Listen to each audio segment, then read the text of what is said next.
გაეროს გენერალურმა მდივანმა ანტონიუ გუტერეშმა 26 ივლისს სირიაში ორდღიანი ვიზიტის დასრულების შემდეგ ქვეყნის წინააღმდეგ ყველა სანქციის მოხსნა მოითხოვა.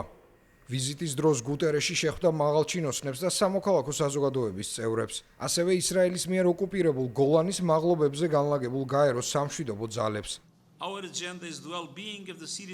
ჩვენი დღის წესრიგია სირიელი ხალხის კეთილდღეობა ამ გარდამავალ პერიოდში, რომელიც კიდევ ერთხელ ადასტურებს სირიის სუვერენიტეტის, დამოუკიდებლობის, ერთიანობისა და ტერიტორიული მთლიანობის სრული პატივისცემის მნიშვნელობას.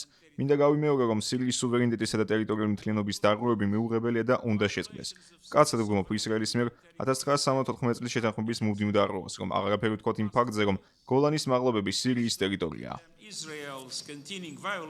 მან ასევე მოინახულა დედაქალაქთან ახლოს მდებარე სედნაიას ციხე, რომელიც სირიის დიდი ხნის ლიდერის ბაშარ ალ-ასადის დროს სისასტიკით ცნობილი დაწესებულება იყო. სირიის ახალი ხელისუფლება, რომელმაც 2024 წლის დეკემბერში ალ-ასადის რეჟიმი დაამხო, ცდილობს 13 წელზე მეტი ხნის ომის შემდეგ ახალი გვერდის დაწყებას, ეკონომიკის გადატვირთვასა და ინფრასტრუქტურისა და ინსტიტუტების აღდგენას.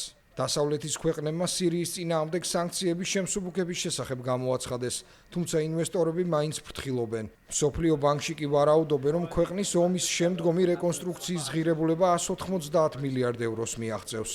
გუტერეშმა ქვეყნის აღსადგენად და ლტოლვილებისა და იძულებით გადაადგილებული პირების დაბრუნების ხელშესაწყობად საერთაშორისო მხარდაჭერის აუცილებლობაზეც გაამახვილა ყურადღება.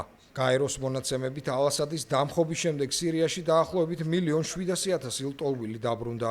მაშინ როცა ქვეყნის შიგნით დაახლოებით 5,500,000 ადამიანი, საზღვარგარეთ კი 6 მილიონი იძულებით გადაადგილებული პირია.